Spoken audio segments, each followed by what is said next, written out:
Sports Med is the department of arthroscopy and sports medicine, which is here at Fortis, and we provide here all the comprehensive sports medicine services, including arthroscopic surgery and sports rehabilitation, enhancement, anti-doping counseling, sports nutrition, sports psychology, everything.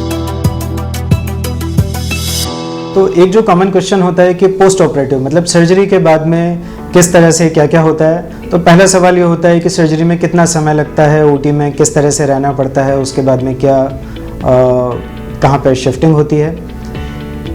तो पहला सवाल जो कि बहुत common है, surgery में कितना समय लगता है। तो आर्थ्रोस्कोपिक ACL रिकंस्ट्रक्शन एक बहुत लंबी सर्जरी नहीं होती है। Generally surgery takes around 30 to 40 minutes in normal procedure, but कई बार कुछ चैलेंजिंग केसेस होते हैं उसमें इससे ज़्यादा समय भी लग सकता है। But overall OT time is से 2 to 3 आवर्स, क्योंकि सर्जरी से कुछ समय पहले पेशेंट को OT में लिया जाता है, प्रिपरेशन की जाती है, सर्जरी के बाद भी ड्रेसिंग करने के बाद ही पूरी तरह से नॉर्मल होने के बाद पेशेंट को OT से शिफ्ट किया जाता है। सो दिस इंटायर प्रोसीजर में टेक अराउंड से 2 to 3 आवर्स।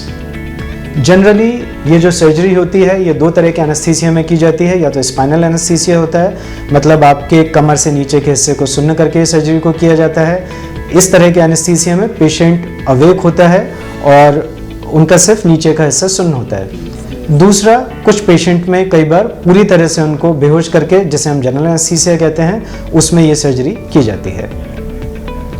सर्जरी के बाद में लगभग 2 घंटे पेशेंट को रिकवरी ICU में रखा जाता है, जिससे कि जो उनको पोस्ट ऑपरेटिव डिस्कम्फर्ट है उसके दौरान उनका विशेष ध्यान रखा जा सके। और वहाँ पे स्पेशल इक्विपमेंट होती है, एक्स्ट्रा केयर होती है, जिससे कि पोस्ट ऑपरेटिव पेशेंट को हम लोग स्पेसिफिकली विशेष रूप से हम उनका ध्यान रख सकते हैं।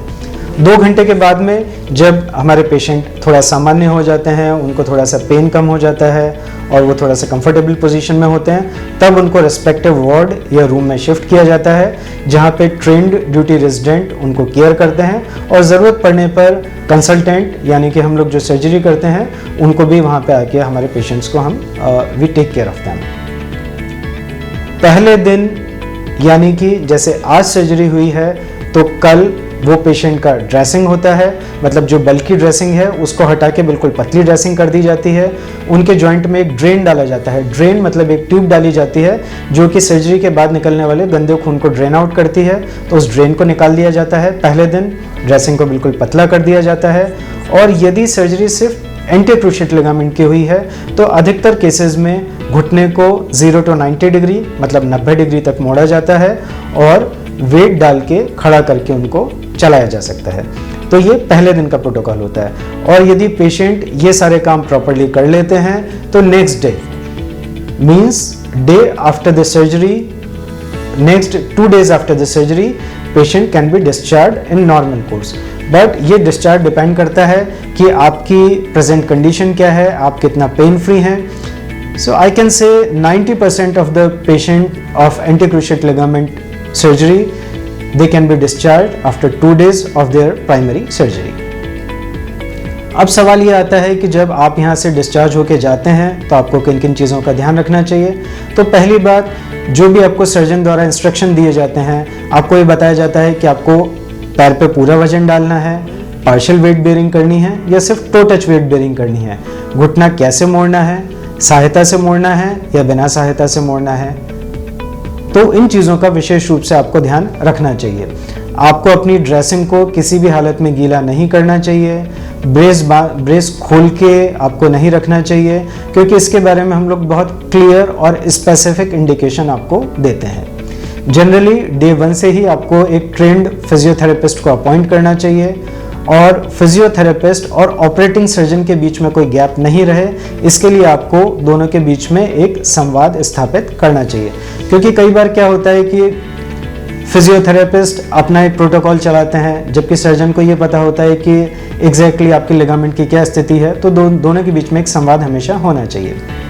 10 से 12 दिन के बाद में लगभग टाँके निकाले जाते हैं, तो उसके लिए आपको हॉस्पिटल में दोबारा बुलाया जाता है, सर्जन आपको चेक करते हैं, पर आपका फिजियोथेरेपी का प्रोटोकॉल वही रहता है जो कि आपको डे 1 पे बताया जाता है।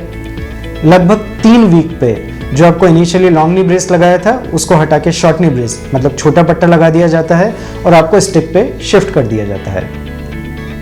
लगभग 6 हफ्ते पे ये सारे सपोर्ट हटा दिए जाते हैं, but please do remember when I am saying लगभग, that means this is not a calendar protocol, so this will depend on what kind of recovery you are having. आपका रिकवरी किस तरह से चल रहा है, यदि आपका रिकवरी धीमा चल रहा है तो ये प्रोटोकॉल थोड़ा सा एक्सटेंड हो सकता है। और उसके बाद में आपको सर्जन के और फिजियोथेरेपिस्ट के निर्देशन में ही आगे के काम करने चाहिए, और आपके फिजियोथेरेपिस्ट को हमेशा सर्जन से पूछ के ही आगे का कोई स्टेप चलाना चाहिए, क्योंकि दोनों के बीच में जब भी कोई गैप होता है उससे आपको किसी किस्म का नुकसान हो सकता है।